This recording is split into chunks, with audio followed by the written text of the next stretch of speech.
back with my podcast for this week.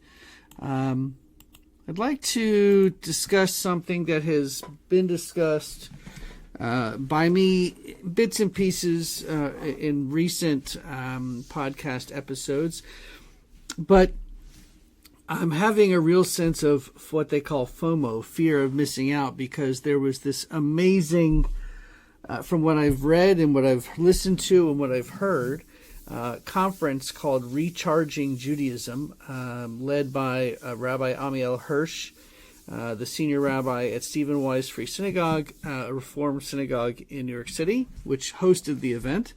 And Rabbi Hirsch gave a keynote address on the topic that I'd like to discuss in today's podcast, which is the future of in America of a seminary, a Jewish seminary that either ordains or accepts anti-Zionists. Now we have to break it down a little bit and describe what anti-Zionist means. And in order to do that, we have to describe what a Zionist is first. So a Zionist, by definition, is someone who supports the need for a Jewish homeland in the land of Israel, according to the biblical land of Israel. And what that means is looking back at the historicity, the archaeological evidence of the Jewish people in the land of Israel. And that does not mean other peoples weren't there. It has nothing to do with Palestinians or Muslims or Christians or Arabs or anything like that. What it has to do with is having a homeland for the Jews in Israel. That is what Zionism means. That's what it purports. That's what it assumes.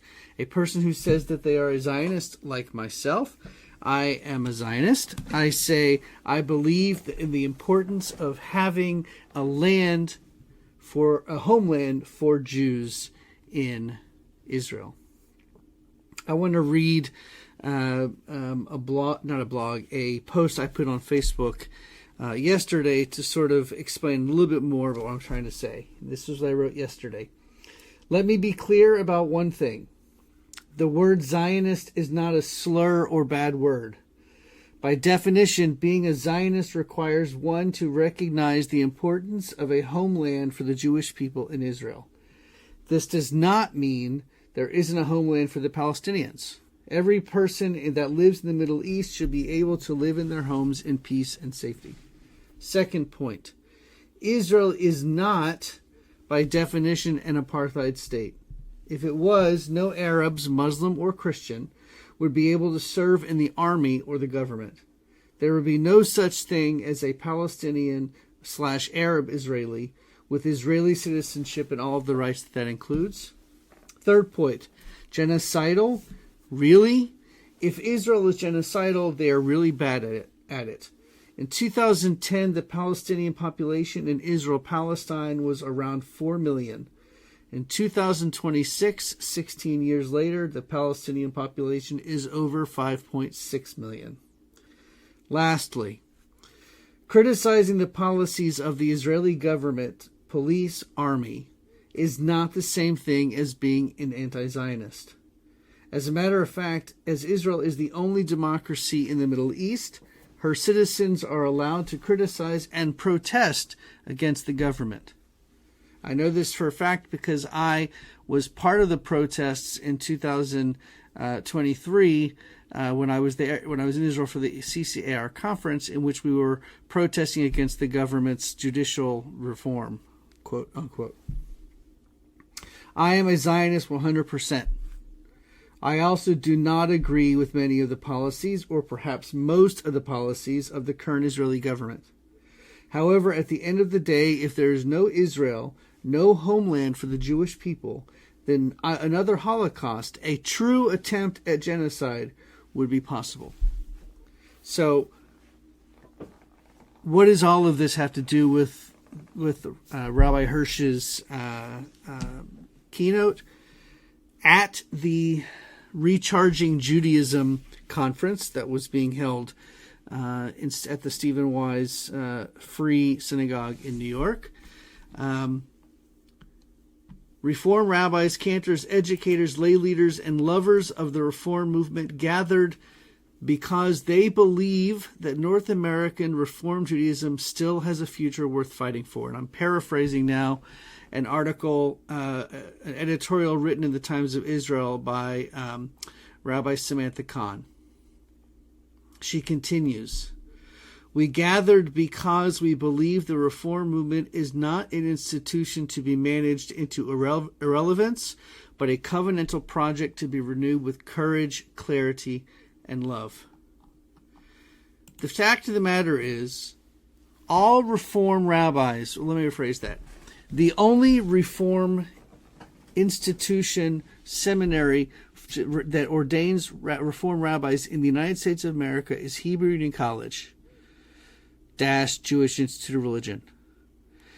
There used to be 4 campuses: Cincinnati, which was the founding campus, New York, LA, and Jerusalem.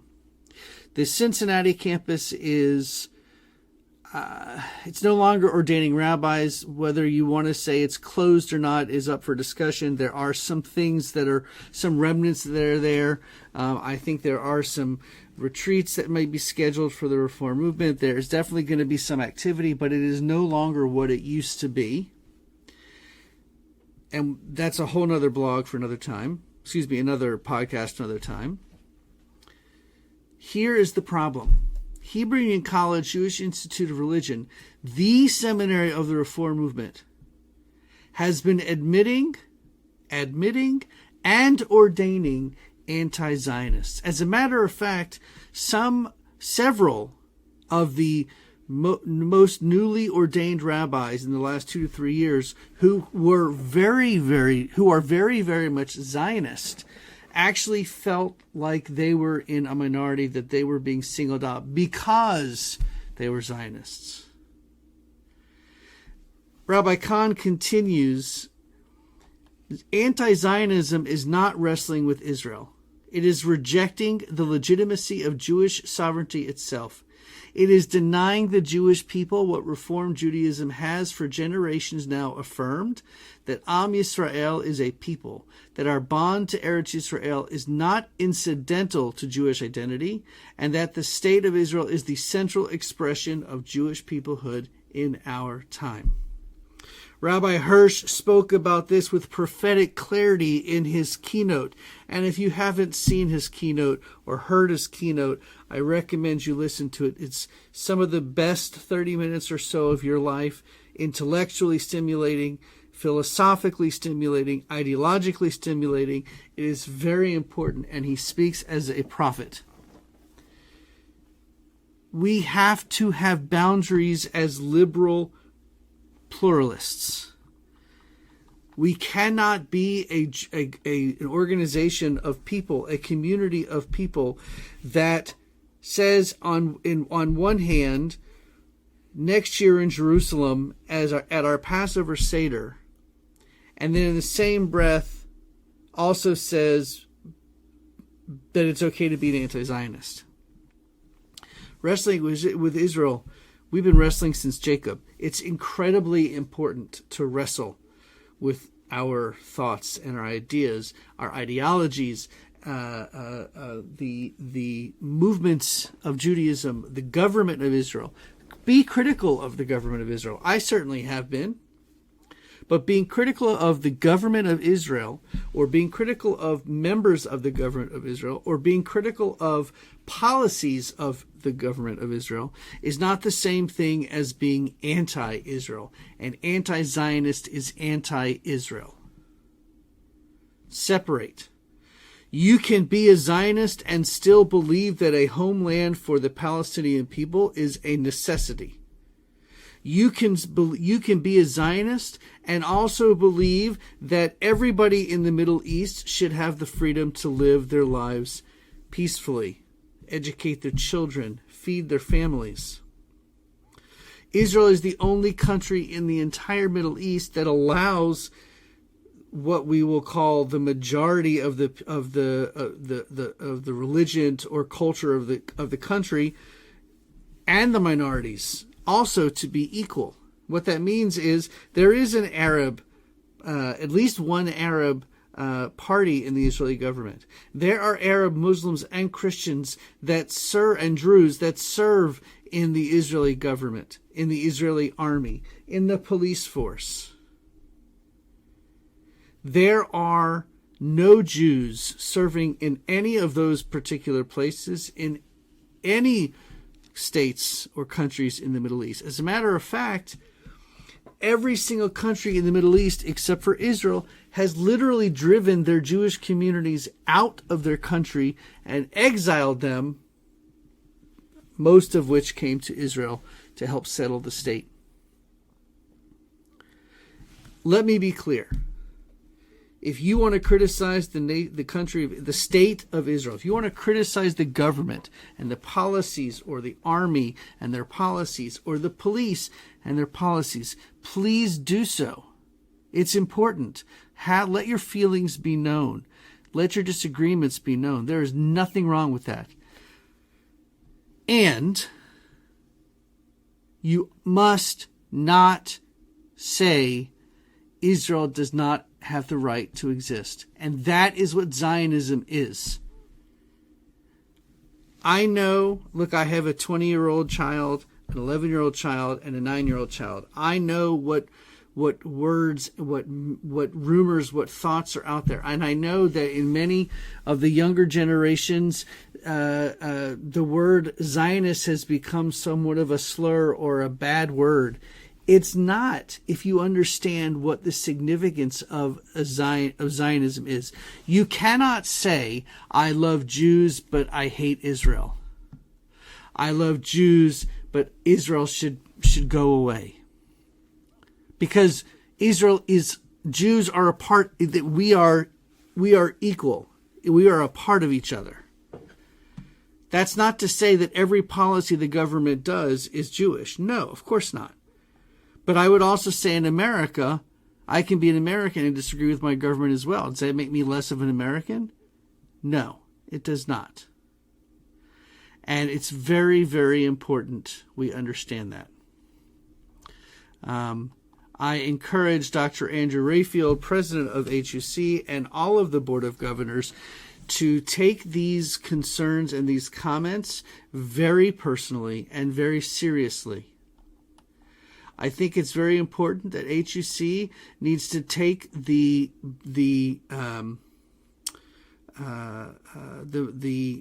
movement, not the movement, the resolutions that were adopted at this Recharging Judaism, take them seriously, take them to heart. Do what you need to do. Okay? Because the future of the Reform movement depends on it. If HUC-JIR is not going to be the movement, the Reform Movement's seminary, and there's going to be another one, so be it. But we cannot have a seminary in the Reform Movement that ordains or even admits anti-Zionists.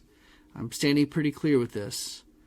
I hope you all have a wonderful Shabbat. Take some time to think about what it means to be a Zionist and what it means to be an anti-Zionist. Shabbat Shalom.